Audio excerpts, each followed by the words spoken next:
The fighting in the Central African Republic between mainly Muslim groups and mainly Christian communities has intensified since the French troops went in to help African peacekeeping forces try to restore order.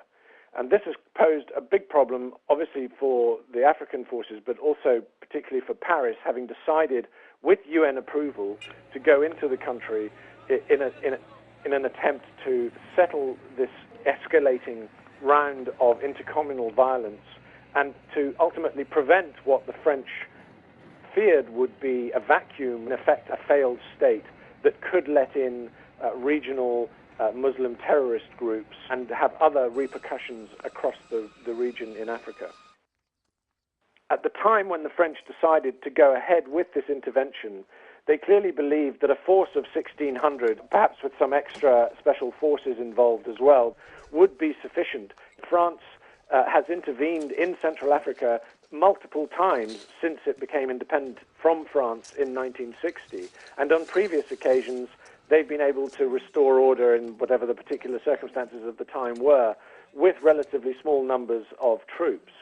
This time, the scale of the intercommunal unrest and tit-for-tat violence, which has spun out of the capital and across the country, is clearly on a scale that appears to have been underestimated in Paris and now poses a real problem in terms of how to get on top of it.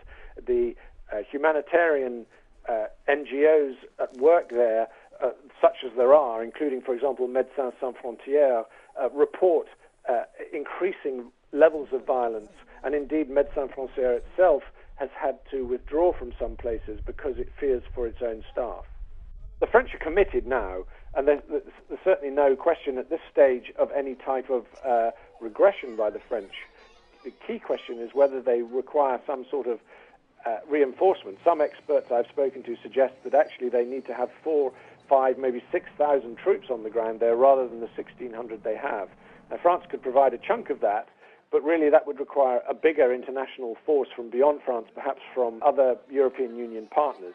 However, at this stage, there's very little indication that there will be a further reinforcement of foreign troops under the aegis of the United Nations, perhaps under a European flag. But clearly at the moment, the situation is extremely volatile and in danger of getting out of hand. Hugh Carnegy, Financial Times, Paris.